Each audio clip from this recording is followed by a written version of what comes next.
Nós não queremos ser terceira via e nós queremos assumir o polo da direita. Não estamos envolvidos em escândalo de corrupção, nunca estivemos em festas em Trancoso com o Vorcaro. Para falar mais, gente, sobre esse cenário que se desenha para as eleições de São Paulo e sobre as perspectivas do Missão, nós vamos receber agora o deputado Kim Kataguiri no Poder Expresso, a quem eu dou meu boa tarde. Deputado, seja muito bem-vindo ao nosso jornal, muito bem-vindo ao SBT News.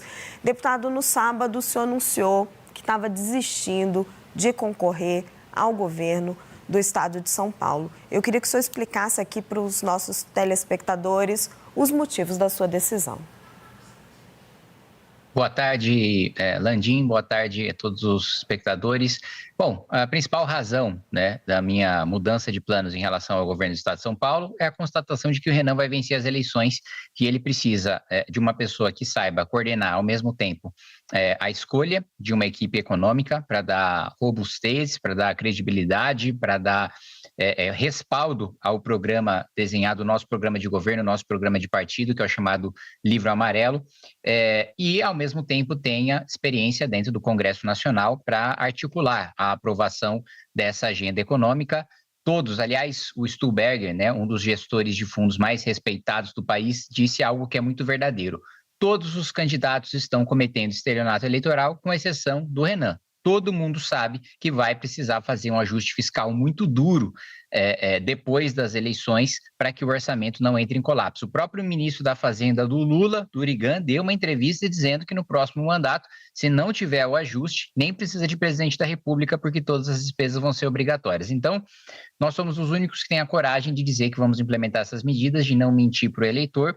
Portanto, eu assumo essa posição de, assim que o Renan vence as eleições, ser nomeado como ministro da Reforma de Estado para promover esse ajuste. No mês de março eu faturei cerca de $4.600, totalizando aí um pouquinho mais de R$23 mil apenas com a AdSense do meu canal, postando cortes do MBL. E se você tem interesse em criar seu próprio canal de cortes, ajudar no projeto e ainda poder ganhar com isso, é só clicar no primeiro link da descrição desse vídeo ou então ler o QR Code que está aparecendo aqui no meio da tela que eu vou te explicar um pouco mais sobre isso.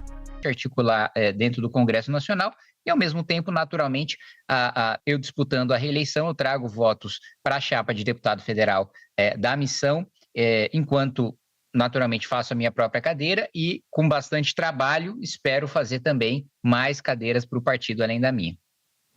Deputado, vou chamar nosso analista Eduardo Gaia para participar da nossa conversa. Oi, deputado, muito boa tarde para o senhor. Queria entender se o Missão pretende lançar também candidatos em outros estados onde há esse duelo mais exacerbado entre bolsonaristas e petistas, governistas, esquerda e direita, enfim, porque parece muito difícil consagrar uma terceira via, mas para um partido que está nascendo e que precisa também marcar posição, pode ser algo interessante do ponto de vista político. Quais outros nomes o Missão deve lançar Brasil afora?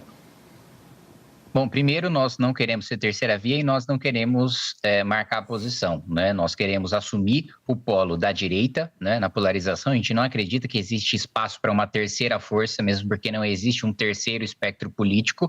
Nós somos os legítimos representantes da direita, que, diferente de Jair Bolsonaro e de Flávio Bolsonaro, não estamos envolvidos em escândalo de corrupção, nunca estivemos em festas em Trancoso com o Vorcaro e nunca traímos os ideais da direita, promovendo rombo fiscal com PEC kamikaze, nem nomeando petista para a Procuradoria-Geral da República. Então, nós queremos ocupar o nosso lugar de direito de polo da direita em substituição ao Flávio Bolsonaro, que seria a mesma coisa que entregar o Brasil de volta para o PT. Apoiar Flávio Bolsonaro nessas eleições, acho que isso está muito claro, até para os próprios bolsonaristas que admitem isso nos bastidores, é entregar o Brasil para o PT. E do outro ponto, não queremos marcar posição, nós queremos vencer as eleições e, por mais que sejam eleições improváveis, as dos nossos pré-candidatos ao governo, da mesma maneira que de Renan Santos, nós acreditamos que é plenamente possível vencer.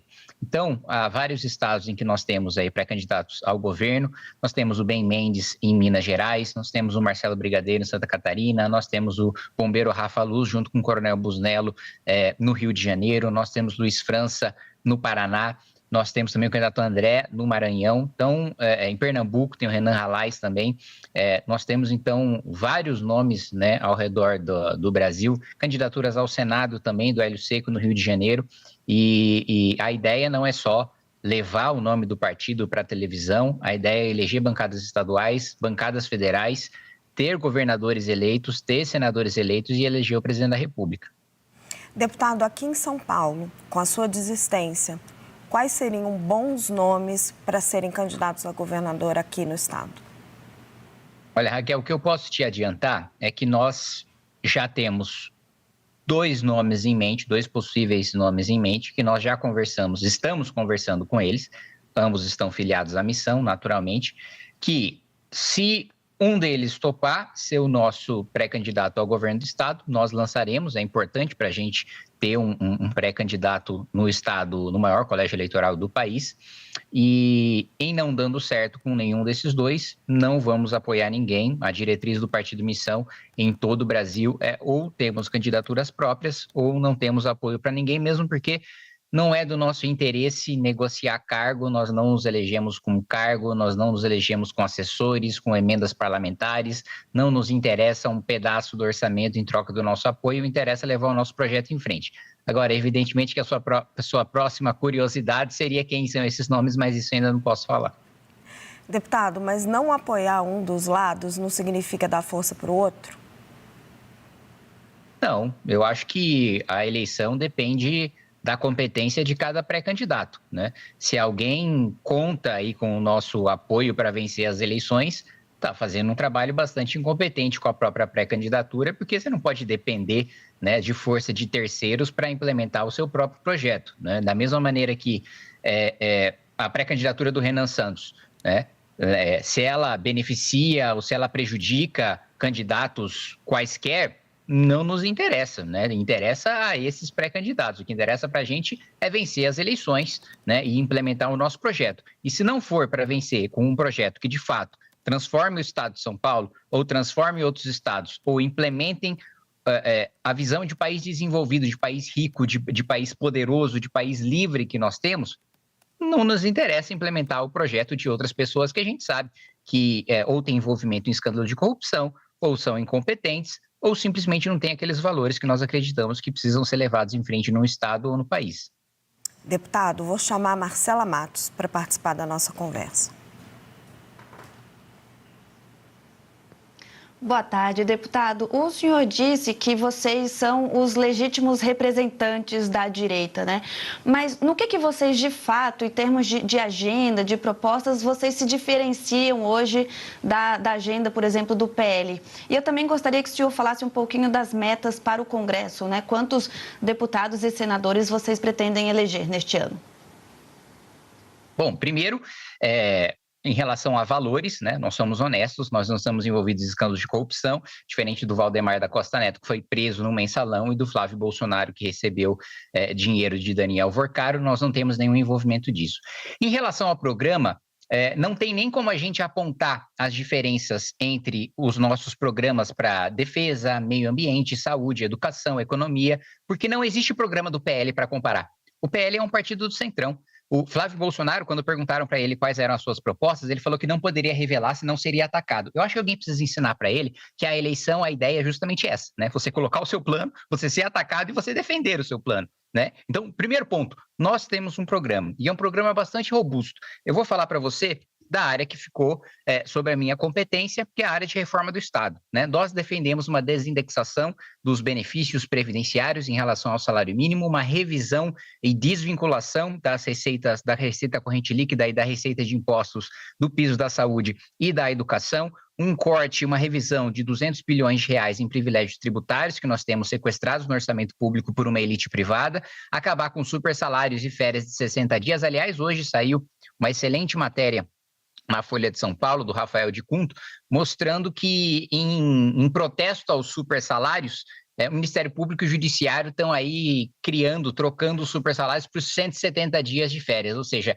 cada dia trabalhado vai ser um dia folgado. Isso vai acabar completamente no nosso governo, né, quando o Renan Santos foi eleito presidente da República. Férias de 60 dias, muito mais férias de 170 dias, super salários que hoje já somam 15 bilhões só no âmbito da União, sem contar os estados, sem contar as carreiras jurídicas de alguns municípios, também do Executivo, que acumulam esses super salários. Revisão de emendas parlamentares, nós vamos desvincular as emendas parlamentares também da receita de impostos. Não faz faz sentido o incentivo do Congresso Nacional ser arrecadar cada vez mais. Quanto mais o país arrecada, mais emenda você tem. Não, a gente vai vincular as emendas às despesas discricionárias. Então, quanto mais despesa obrigatória o Congresso Nacional cortar, quanto mais ajuste, quanto mais responsável for o Congresso, mais emendas vão existir. Óbvio que no nosso mundo ideal, nós acabaríamos com emenda, não é papel do parlamento executar o orçamento. Mas, como nós não temos essa realidade política, vamos utilizar o incentivo que hoje o parlamento tem, que são as emendas,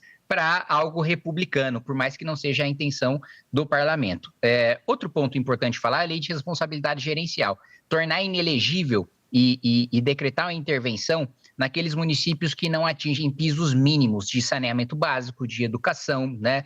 Indicadores no SAEB, né? Indicadores também na segurança pública, né? Indicadores na saúde, também diminuição de mortalidade infantil, né? A cobertura vacinal, né? Esses municípios, se não cumprirem, existem duas metas diferentes que nós queremos fazer na lei de responsabilidade gerencial. O primeiro piso é em relação ao piso civilizacional. Todo município precisa ter um nível básico de qualidade. Quem não atingir, o prefeito vai se tornar inelegível, durante 8 anos não vai poder disputar as eleições, e se o estado ficar muito grave naquele município, nós vamos decretar intervenção federal numa nova hipótese que a gente pretende colocar na Constituição. Por outro lado, aqueles municípios que já atendem esse piso, que já têm um mínimo civilizacional, vão ter metas de incremento. E se não cumprirem essas metas, da mesma maneira, o prefeito ficará inelegível. A gente também quer mudar a lógica de incentivos do Congresso Nacional e dos partidos políticos. Hoje, o fundo eleitoral e o tempo de televisão é calculado com base no número de deputados. Então, os líderes partidários, os dirigentes, fazem o diabo para eleger parlamentares, não têm projeto próprio e não se preocupam com qualidade de gestão.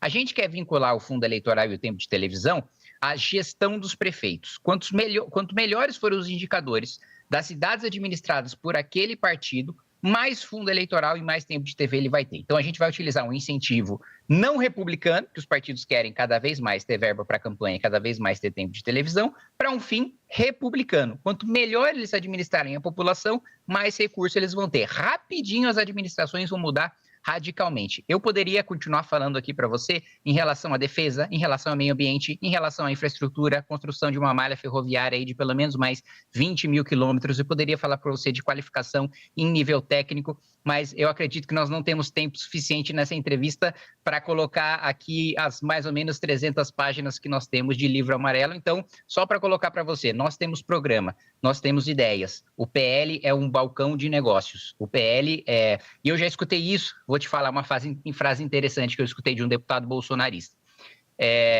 Os bolsonaristas diziam o seguinte: Kim, nós construímos um prédio enorme no terreno da nossa sogra. A sogra é o Valdemar da Costa Neto. Então, assim, nós temos uma diferença muito fundamental em termos programáticos, em termos de visão de mundo, com aquilo que é o PL, que no final das contas é o Valdemar fazendo negócio. Tem gente republicana, tem gente decente no PL? Tem, mas no final das contas está todo mundo na mão do Valdemar. Deputado, o senhor tem buscado nomes para a equipe econômica do Renan Santos. Quem seriam os economistas que iriam auxiliar Renan Santos no seu programa econômico? Bom, eu comecei agora, né? Ainda não fiz nenhum convite, ainda não tive nenhuma conversa, mas eu vou repetir para você o que eu disse no meu evento, né?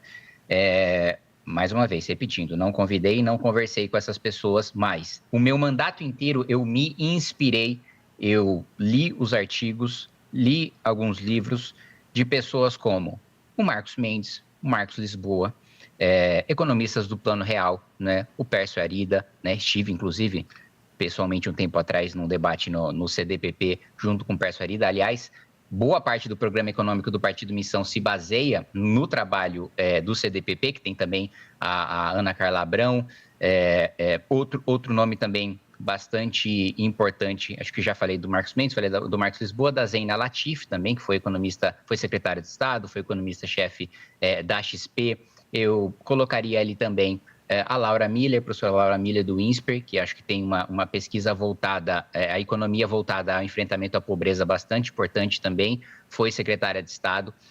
Então, vários nomes que são heterodoxos. Eu adicionaria também o Samuel Pessoa, né, que é um economista brilhante, leio sua coluna na Folha de São Paulo e tem pontuações bastante importantes sobre o nosso orçamento. O Mansueto também é um nome respeitadíssimo e do qual eu bebo da fonte. Então, assim, a nossa linha é uma linha ortodoxa e, em termos de ousadia política, o Milei, né? A gente teria coragem de fazer uma lei ônibus, como ele fez, propondo todo o ajuste fiscal duríssimo de uma vez, acabando com os subsídios, acabando com os privilégios tributários, acabando com as vinculações orçamentárias que nós temos, de uma vez só, para radicalmente fazer uma redução de juros com base no ajuste fiscal, sair do cenário de dominância fiscal que nós estamos hoje, em que a política monetária não tem mais para onde ir. Aliás, sobre a última decisão, a última reunião do Copom, eu tenho escutado muito do mercado